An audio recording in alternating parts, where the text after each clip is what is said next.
This cute little table has challenge written all over it. Not just any challenge, but the silver and gold challenge. It's a special edition of the Unique Antique Challenge, hosted by Krystal from the Crafty Creature DIYs and Furniture Flips, and Heather from What Heather Did.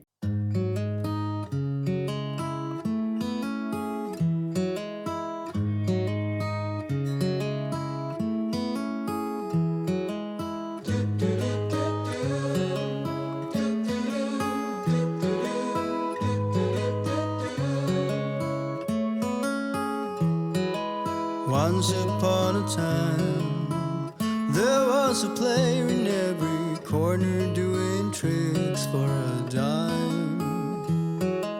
All the streets were cold. He had his eyes on all the bright shining silver and gold. Oh, as time went by so slowly, if only he could show me silver and gold. In the midst of moving and Christmas crafting, I've been using this poor little table as sort of a work surface, and I got some 2-part epoxy on the surface of this dresser, or a little nightstand, so I'm just kind of scraping that off gently with a screwdriver.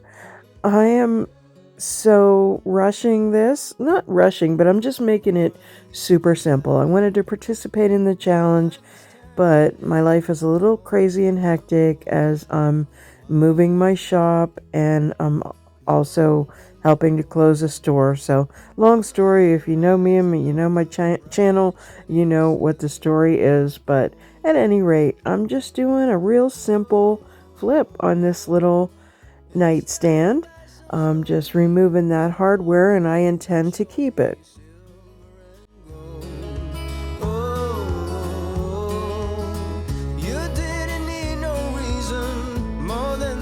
So pleasing, bright shining silver and gold.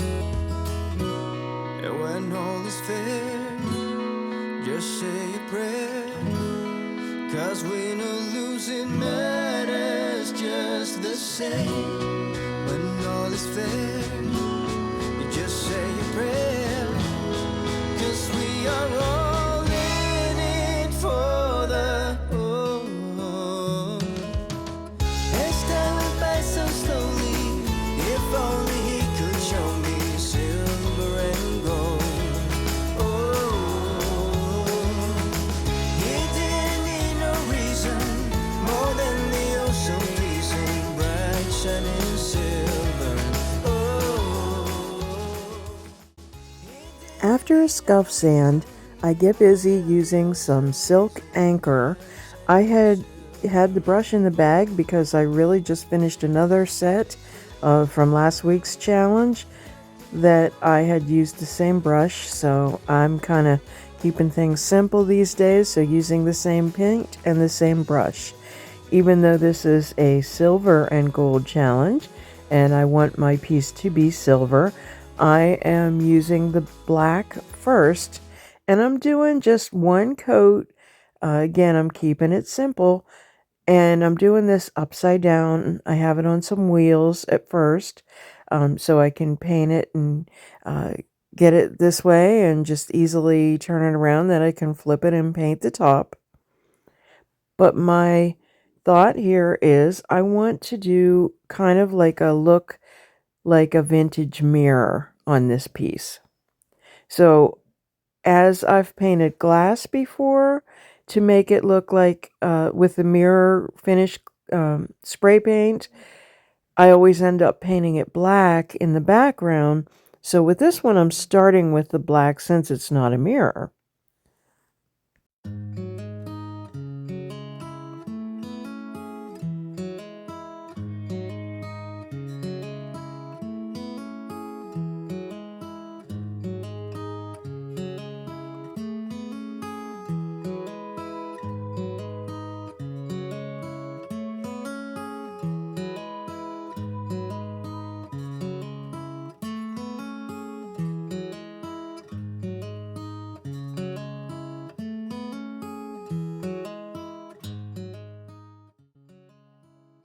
There were some marks that were left from those places where the two-part epoxy had been, so I'm going to keep an eye on those spots and see how it turns out. So with everything all dried, I'm taking vinegar water, the same bottle that I used to clean it with, but now I'm spraying it on and it's creating some water droplets and some drips on my surface. It's a little cold out, but I'm just taking advantage of this weather that's not too bad, just doing this outside. So as soon as I finish painting it, I grab the can of spray paint, which is the Krystal mirror finish. There's different kinds of this kind of spray paint, this mirror finish, but this is the kind that I'm using, and I'm just generously spraying this whole piece. The point of spraying it with the vinegar water first is that it creates droplets and it will resist the paint in those areas. So it does kind of give the appearance then of a vintage mirror.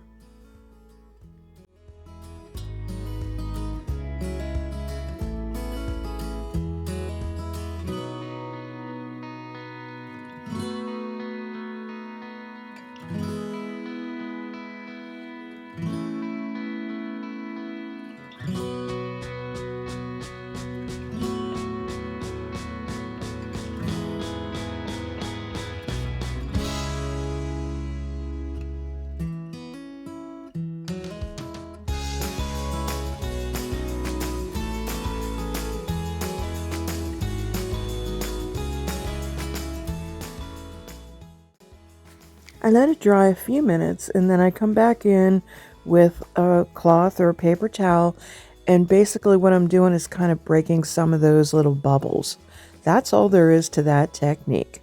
So while that's drying, I'm just going to use some gold gilding wax from Dixie Belle, and I'm going to use it on that original hardware. And it is really super easy to do. It makes such an impact, and it will dry so that it doesn't come off in your hands, because it's an oil-based wax, so even though it's waxy, it still will come off and dry hard. So I'm also using that same gilding wax and a stencil that I have, a damask image that I got from, it's a folk art stencil, and I did center it. I put a little dot there to center it, and I'm just kind of doing a little easy peasy stencil through, using a stencil brush with the gilding wax through this stencil just in the center of my drawers to give it some interest.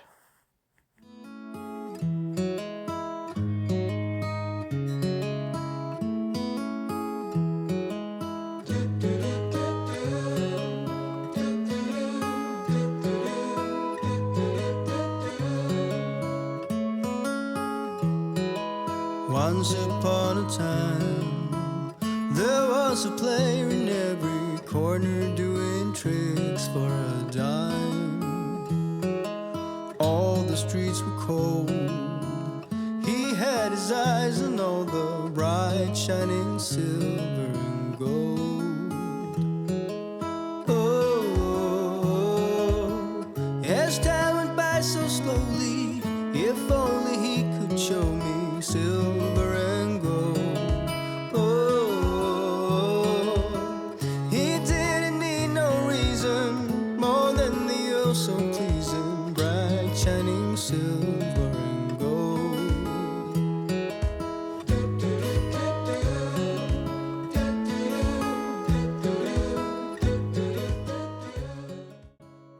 I knew I wanted some interest on the back there. So I found this casting that I already had because I couldn't find my clay or amazing casting resin in the midst of packing and moving my workshop. So I just used the same gilding wax on this mold and just coated it and let it dry. And then I use some Tight Bond Thick and Quick, and I apply far too much glue, but I wanted to make sure that it stuck on here. So I just use it and use my fingers to spread it out to the edges, and then I use a clamp until it dries to hold it in on the back. And I did measure to make sure that I had it centered, but I think that was a perfect accent for this simple little arch in the back of this cute little nightstand. When all is fair, you just say a prayer. 'Cause we are all in it for the oh. As time went by so slowly, if only he could show me silver and gold. Oh, he didn't need no reason more than the oh so pleasing bright shining silver. Oh. Using one of those little metal brushes that you get at Harbor Freight, I clean up the glue. I think those brushes are perfect for jobs like that because I can just throw them out then. I decide I need some interest on the sides as well. So again, I get measure halfway, and then I can estimate the height to make sure I get it in the centered that way. But I position my stencil and begin again to use the gilding wax. This time I'm doing just kind of a haphazard kind of stencil. I want a real faded look. I don't want it to look perfect. Nothing about this little piece is perfect, but I think it's just bright enough, and it still has that very vintage, faded, kind of muted look that I was going for. Couldn't have been any simpler to do this project. So if you remember what it looked like before we started, let's take a look at it now.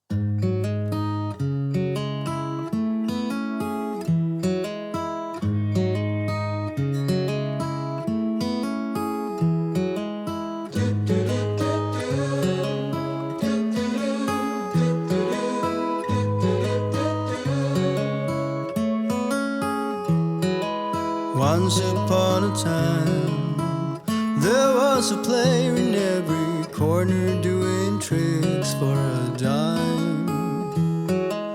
All the streets were cold. He had his eyes on all the bright shining silver and gold.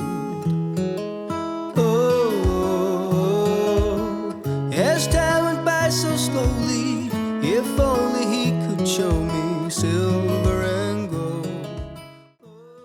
Thanks so much to Krystal and Heather for hosting this challenge.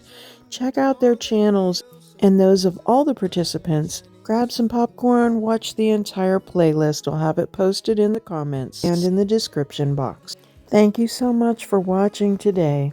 If you like this content, give it a thumbs up and share it with your friends. I'm really trying to reach 3,000 subscribers by the end of the year. And if you also want some exclusive content, hit the join button. I'm going to have more time to show you more things in the new year. Find Statement Designs on the web at www.statementdesigns.org and on social media as Statement Designs. Stay well and Happy New Year! Slowly, if only you could show me